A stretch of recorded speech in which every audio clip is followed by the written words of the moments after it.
Панама документтери деген аталыш алган офшор чатагы дүйнөнү дүңгүрөтүп, анын кесепетинен Исландиянын премьер-министри отставкага кетип, ага улай башка дүйнөлүк лидерлердин саясий карьерасында чоң суроо жаралып жаткан маалда Кыргызстандын премьер-министри тендердик тиреш назабынан кызматтан кетүүгө аргасыз болду. Деги эле мамлекеттик тендер көмүскө экономиканын жана коррупциянын башкы бир жолу экендиги белгилүү.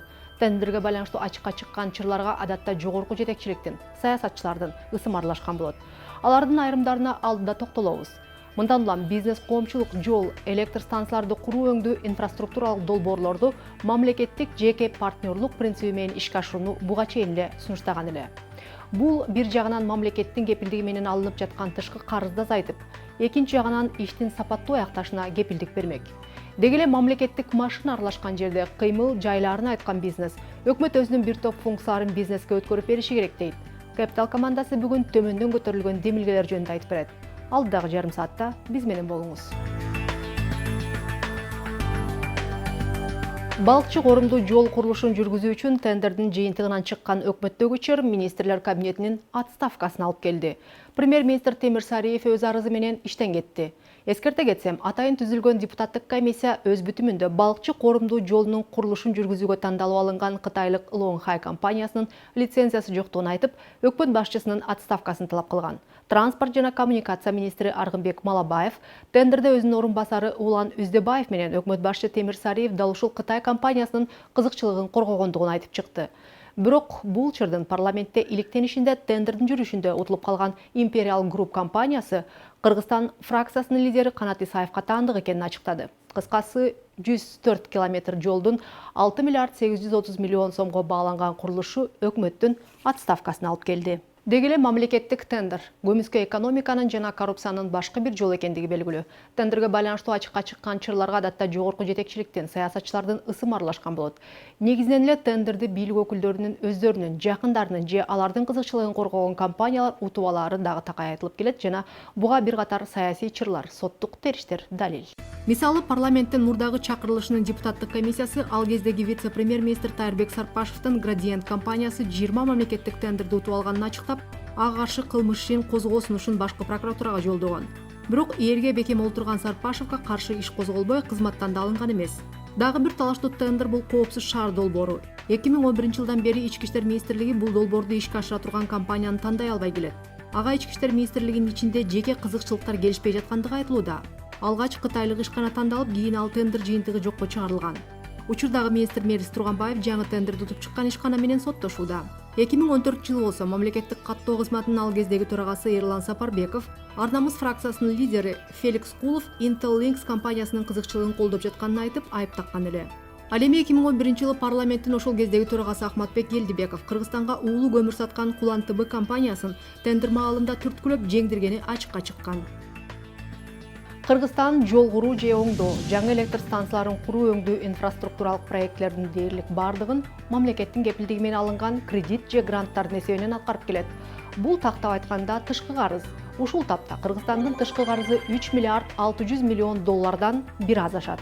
Ал эми өткөн жылы өлкөнүн ички дүң продукту 424 миллиард сом же өткөн жылкы орточо курс менен санаганда 6 миллиард 300 миллион долларды түзгөн. Ошондо ушул тапта Кыргызстандын тышкы карызынын ички дүң продукт же мамлекеттин жалпы кирешесине болгон катнашы 57% түзүүдө. Ал эми сом менен санаганда бул катнаш 64% түзгөнүн өлкөнүн финанс министрлиги жакында эле билдирген. Айтмакчы, эгер тышкы карыздын ВВПга болгон катнашы 60%дан ашса, бул коптуу деңгээл деп мыйзамда белгиленген. Ошол эле Минфиндин маалыматы боюнча эми Кыргызстан долларлык эсепте болгону 600 миллион долларды сырттан карызга ала алат. Демек, мындан ары Кыргызстан инфраструктуралык проекттер үчүн сырттан кредит же грант ала алабы деген чоң суроо бар. Анткени дүйнөлүк аналитиктердин эсеби боюнча тышкы карыздын көлөмү кооптуу чектен ашкандан кийин өлкөнүн ички дүң продуктусу өспөйт. Анын үстүнө инфраструктурага салынган инвестициялардын көбү коррупциялык схема менен таланып, ошол эле жолдор начар салынып жатканын айкын мисалы соңку тендер чатагы жана мурдагы долбоорлордун негизинде козголгон кылмыш иштер. Кандай альтернатива болушу мүмкүн? Бизнес, коомчулук инфраструктуралык долбоорлорду мамлекет жана жеке тараптын партнерлугу принцибинде ишке ашырууну сунуштап келет. Бул алды менен мамлекеттин кепилдиги менен алынып жаткан тышкы карыздын көлөмүн азайтып жана соңку жыйынтыктын сапаттуу болушуна кепилдик берет. Мисалга, Кыргызстандын аэропортунун азыр бир күндүк жүргүнчүлөр агымы 1,5 миң кишини түзөт дейли. Өкмөт бул көрсөткүчтү 10 миң жүргүнчүгө жеткирүүнү пландап жатат. Бул үчүн аэропорттун ички жана сырткы инфраструктурасын бир күндө 10 000 жүргүнчүнү кабыл ала тургандай кылып жакшыртуу керек. Бул үчүн керектүү болгон инвестициянын көлөмү айталы $300 миллион. Кыргыз өкмөтү азыр инфраструктуралык проектлерге керектүү болгон акчаны каржылык институттардан же башка мамлекеттерден мамлекеттин кепилдиги менен карызга алат. Демек, мамлекеттик карыздын көлөмү өсүүдө жана ишти аткарган подрядчик компания соңку жыйынтыкка кызыктар эмес. Башка кандай жол бар? Мамлекеттик жеке өнөктөштүк. Аэропортту реконструкция кылуу сыяктуу ири долбоорлорду ишке ашырууга бир компаниянын алы келбейт. Демек, айталы 3 компания биригип консорциум же биргелешкен ишкана түзөт. Бул 3 компаниянын ар бири жаңы түзүлгөн компанияга өз инвестициясы жана салган инвестициясына жараша үлүшү менен кирет. Айталы салынган $300 миллион инвестиция өзүн 15 жылдан кийин актайт. Ал эми өз капиталын жумшаган инвестор 15% пайда табууну көздөөдө. Демек, дагы 15 жыл. Ошондо жогоруда айтылган биргелешкен компания аэропортту куруп, иштетип, андан өз пайдасын табуу үчүн аны 30 жылга толугу менен өз башкаруусуна алат. Мамлекет болсо аэропортту башкаруу укугун 30 жылга биргелешкен компанияга өткөрүп берип, ишине эч кандай тоскоолдук жаратпоого кепилдик берет. Жана эң негизгиси, мамлекет бул аралыкта башка аэропорт салбайбыз деген кепилдик бериши керек. Болбосо жүргүнчүлөрдүн агымы экинчи аэропортко жылып кетип, инвестор күтүлгөн жыйынтыкка жетпей калуу коркунучу бар. 30 жыл ичинде инвестор салган капиталын кайтарып, келишимде белгиленген пайдасын көрүп бүткөн соң, жаңыланган, жүргүнчүлөрдү кабыл алуу мүмкүнчүлүгү кеңейген аэропортту мамлекеттин балансына өткөрүп берет. Мында инвестор өз акчасын иштетип пайдасын тапты. Мамлекет болсо эч кандай карыз албастан ири инфраструктуралык проектти ишке ашыра алды. А эң негизгиси, аэропортту реконструкция кылган инвестор андан пайда табууну көздөгөндүктөн соңку жыйынтыктын сапаттуу болушуна кызыктар. Демек, Кыргызстанда азыркыдай мамлекеттин кепилдиги менен алынган инвестицияга оңдолуп жаткан жолдордун сапатына байланыштуу чыгып жаткан суроолор жана коррупциялык жагдайлар мындай долбоорлордо пайда болбойт. Мамлекет жеке тарап менен кызматташып, жолдорду оңдоп, мини-гэстерди куруп, заманбап аэропорт, оорукана куруу сыяктуу ири инфраструктуралык долбоорлорду ишке ашыра алат. Бирок ошол эле маалда мамлекеттик жана жеке партнерлук принциби ишке ашырууга кайрадан эле коррупция жана коррупцияга кызыктар тараптар тоскоол болушу мүмкүн. Андыктан Кыргызстан инфраструктурасын сырттан карыз албастан мамлекеттик жеке партнерлук принциби менен жаңылай алабы? Пикир рубрикасында. Эң биринчи ГЧП проектибиз бул МВДда безопасный город болуш керек эле. Бирок тилекке каршы тендерный комиссия жакшы проектти өткөргөндөн кийин аякта көп ар кандай айкын жана ачык өткөнүнө карабастан МВДнын жана немеси руководствосу бул проектти кабыл албай койду. Андан кийин соттошуп башташты, аягында жокко чыгып кетти да. Мындайча айтканда эң биринчи ГЧП проект аябай антиреклама болуп калды Кыргызстанга. Экинчи эң чоң себебибиз биздин мамлекетибиз туруктуу болбой атат, өкмөтүбүз туруктуу болбой атат. Мындайча айтканда өкмөтүбүз аябай бат алмашып атат, ортодогу министрлар да аябай бат алмашып атат. Бир министр менен же болбосо бир премьер-министр менен бир иш башталып атканда, эми ГЧП дегенде биз түшүнүшүбүз керек, бул аябай чоң компаниялар келет, ортодо миллиарддаган болбосо да миллиондогон доллардар да. Ошондуктан булар жалгыз эле түз бир министр менен сүйлөшпөй, өкмөт башчысы менен да сүйлөшкүсү келет, аяктан да гарантия алгысы келет. Бирок тилекке каршы жанагынтип өкмөт башчысыбыз же болбосо министерство алмашкан сайын жаңы министр келип, же болбосо жаңы өкмөт башчысы шарттарын кабыл албай коюшу мүмкүн, балким болсо жаңы шарттарды кириши мүмкүн, же болбосо сүйлөшүп келатканда мисалы ошо документтер менен жаңыдан үйрөнүп окуп баштаганга да аябай көп убакыт кетип калып атат да. Алыс кетип кереги жок. Мисалы жеке эле министерство здравоохранениядан бир жакшы ГЧП проект чыкмак, томографтар деген. Мисалы Кыргызстан боюнча 15-20 жерде государственный поликлиникаларга же болбосо больницаларга томограф коюлду деген бир жакшы проект болчу. Бирок ошол проекттин башында ТО болуш керек болчу да. Анан ТОны объявлять эткенде ошол проекттен бир жылдай ТО дагы өтпөй калды. Проектке жете элекпиз жана ТОсун менен технико-экономическое обоснование. Эмнеге дегенде жаңы министр келди, ага чейин болсо башка министр жүрүп аткан, анан министр алмашып кетти. Бул башка министр кылып аткан иштерден мен кичине тартынам, анткени аягында жанагы АКС келиши мүмкүн, же Ген прокуратура келип сураштырып башташы мүмкүн деп кичине токтоп туруп, аягында бир жыл жүрүп, февралда гана кол коюлуп, анан ошо тендер өттү да. Анан үчүнчү дагы бир чоң тоскоол бул ар кайсы мамлекеттик органдардын же болбосо ошо жана государственный предприятиелердин өздөрүнүн кызыкчылыгы бар да. Мисалы аэропорт Манасты алып кетели. Аяктан баарыбыз түшүнөбүз, аябай чоң каражат өтөт да, жана керосинден болобу, же болбосо жана бахилаларга чейин. Анан ошондой жакшы ишти иштеп аткан жерди алып туруп эле бир консорциумга берип салгысы келбейт да жетекчилер. Эмнеге дегенде, эгер берип салса, консорциум башына келет, менеджмент алмашат, баягы потоктордон кесилип калат да. Энергетикада деле ошондой, Минтрансда деле ошондой. Любой жерде жанагы бир чиновник болобу же болбосо бир государственный унитарный предприятие аяктан акча таап аткан болсо, жаңы консорциум келсе, частный инвестор келсе, баягы эски потоктордун баарын кесип салат. Ошондуктан муну жакындаткысы келбейт. Башынан премьер-министр болобу же министр макул деп жүргүзсө дагы баары бир саботаж болуп баштайт да. Ошондуктан бир да проект буга чейин өткөн жок. Балким жакын арада бир да чоң проект өткөрө албайбыз да, ишке ашпайт. Деги эле мамлекет көп тармактарда чабал башкаруучу экенин ошол эле кирешелүү делген Мегаком компаниясынын мисалында дагы бир жолу далилдеди. Кыргызстанда мамлекет башкарган компаниялардын дээрлик бардыгы банкрот. Мындан улам бизнес көп тармактарды жеке колго башкарууга берүү керек дейт. Мисалы ошол эле социалдык маселелерди чечүү үчүн. Эгер мамлекет өзү сапаттуу билим, саламаттык сактоо системасын камсыздай албаса, анда бул тармакты бизнеске аутсорсингге берген оң. Бирок ошол эле маалда бизнес өзү бул багыттарда демилге көтөрүп, социалдык проблемаларды бизнестин жолу менен чечүүдө. Кыргызстанда саналуу гана Олимпиада чемпиону бар экендигине даттанып, аны негизги утулуш катары эсептейбиз. Буга албетте мамлекет тарабынан спортко аз каражат бөлүнүп жаткандыгын далил катары көрсөтөбүз. Бирок өнүккөн өлкөлөр негедир 2-3 Олимпиада чемпионун машыктырып чыгаруу үчүн бүтүндөй калктын эсебинен каражат бөлбөйт. Мамлекет жалпы спортту элдин саламаттыгы үчүн гана көтөрүү аракетин көрөт. Вот чем больше у нас будет футбольных полей, тем меньше будет там у нас бродить людей по улице. Футбол талалары канчалык көбөйсө, жаштар арасында кылмыштуулук, аракетчилик ошончолук азаят. Андыктан спортту модага айлантып, массалык түрдө жыйылтуу керек. Анан эгер элде массалык түрдө спорт менен машыкса, арасынан чемпиондор дагы чыгат да. Бирок мамлекет чемпиондорду таптап чыгууга кызыкпай, калктын саламаттыгына кызыгышы керек. Жана бул багыттагы ишти бизнеске бериш керек. Бул абдан жагымдуу бизнес. Киреше алып келсе, андан дагы жагымдуу болот. Комфортно, действительно. Сегодня, если он доход приносит, так вообще хорошо. Спорттун дагы көпчүлүк мамлекеттик тармактар сыяктуу эле алдыга жылууга стимулу жок дешет ишкерлер. Мында кеп бөлүнгөн акчанын көлөмүндө эмес, аны колдонуу натыйжалуулугунда. Мамлекет киргишкен тармактарда искусственный жана тормоз пайда болот да. Өзүбүздүн жашообузду токтотобуз да. Ошол эле билбейм мына. Лучше просто не мешает пусть государство, да, и бизнесу. И бизнес как-то сам вот и поля строит, и сам как-то. Тут главный вопрос, да, как у нас кому-то начинает государство помогать, а как правило это хереть начинает отрасль. Иногда чем меньше вмешивается государство, не с помощью и не без помощи, тем бизнесу легче, да. Могул ёлканы о жерден бу жерге отургузуш үчүн жеке ишкер эмне кылат? Жер менчик, ёлка менчик алат, бияктан бияка отургузуп коет, бүттү. Ошол эле ишкана менчик эмес, мамлекеттик болсо ал тендер өткөзүш керек.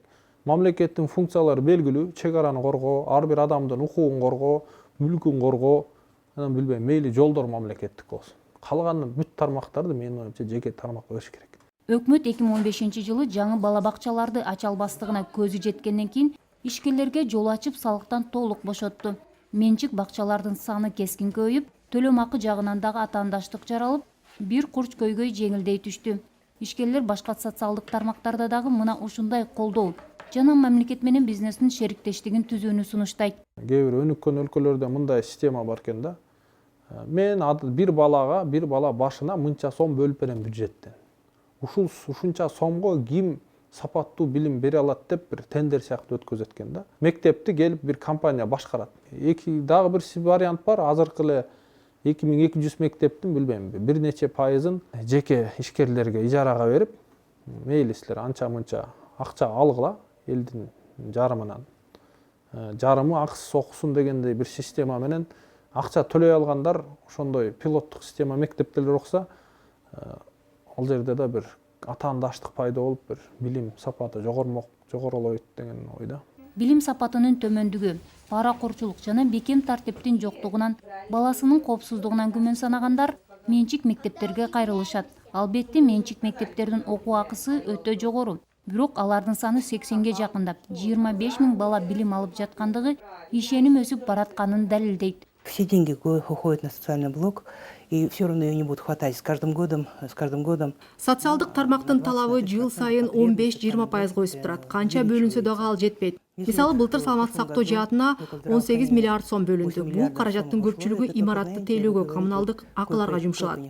Бул тармакты реформалап, каражат дары-дармекке, айлык акы, жабдууларга жумшаганда гана саламаттык сактоо жаатында алдыга жылуу байкалмак.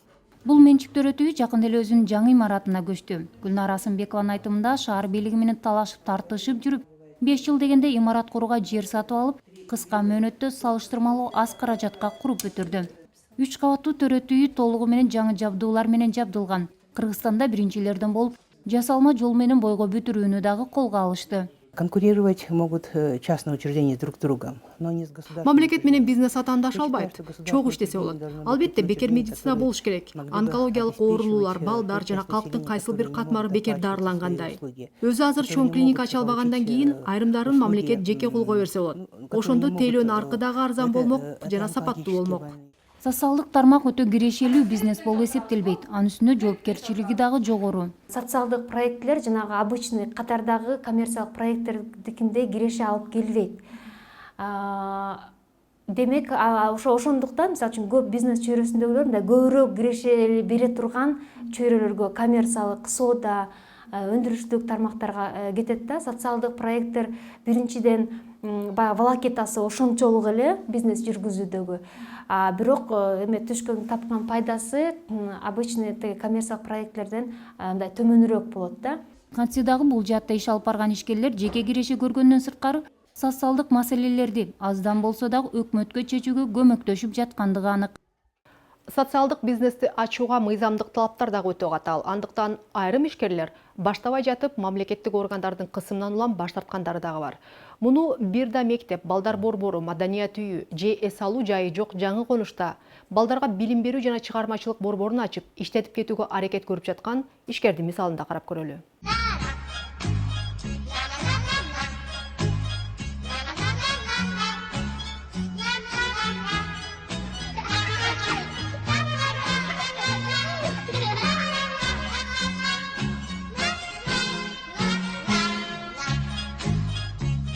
Бирди боёбуз. Кана бир деген цифра каякта экен? Бул жерде негизинен 3 жаштан өйдөңкү балдар ар түрдүү ошолорго арналган сабактар, кружоктор, студиялар бар. Анан билим тайм деп аталып калышынын дагы себеби ушул азыркы бүгүнкү күндө билим чыныгы нактамда баалана турган мезгил келди. Азыркы күндө өзүңүздөр көрүп атасыздар да билимдүү адам кайсы жерден болбосун өзүнүн оокатын таап, жашоосу дагы жакшы, тың дегендей. Анан иштегенибизге азыр 1 айга жете элек. Жаңы эле ачылып, азыр бүгүнкү күндө негизинен документациялар менен ошолорду топтоо боюнча иштеп атабыз. Азыр мына Министерство образования, билим берүү министрлигине лицензия алуу боюнча документтерди топтоп, Кудай буйрса бүтүп калдык. Андан сырткары ачылгандан кийин 3-күн күн дегенде эле архитектурадан келишкен. Ошо бул имараттын ошо балдарды окутууга мүмкүнчүлүгү кандай деген талап мененчи. Анан азыр ошол жака өрт коопсуздугу боюнча аяктан дагы кандайдыр бир заключенияларды алыш керек экен.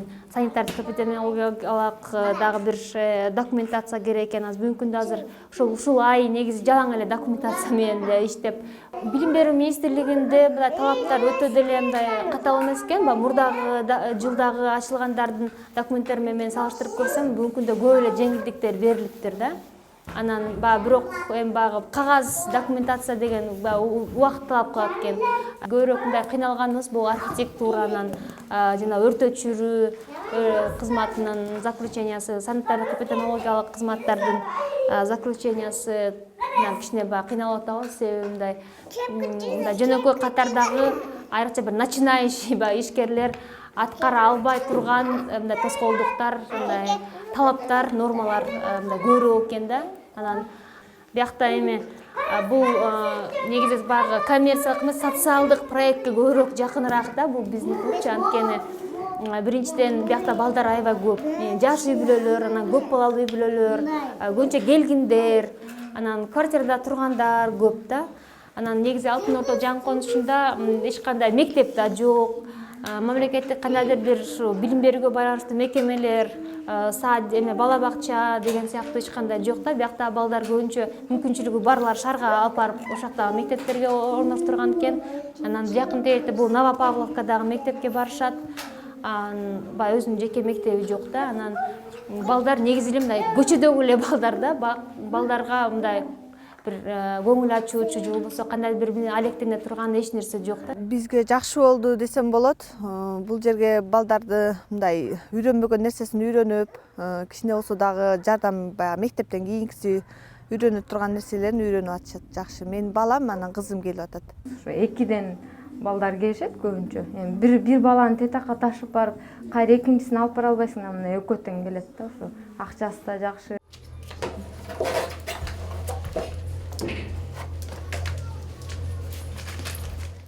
Бул идея негизинен өзүмдүн баламды тарбиялоодон башталган десем болот. Себеби биз дагы жаңы конушта жашайбыз ошол сыяктуу. Баланы бир жакка алып барып, кайра алып келиш өзүнчө эле бир мындай бир кишини талап кылат да. Бош киши болуш керек.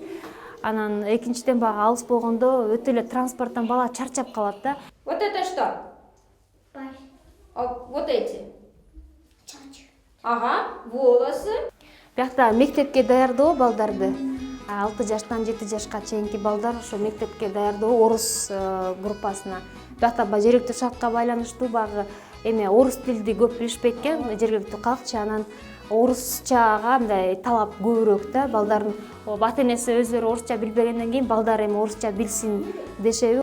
Англис тилине ошо 5 жаштан баштап 7 жашка чейинки кенже группа, андан сырткары анан мектеп жашындагы балдар, андан сырткары анан чоң балдар, чоңдор үчүн англис тили. Анан би кружогу 5 жаштан баштап, анан танцы для мам деп коебуз.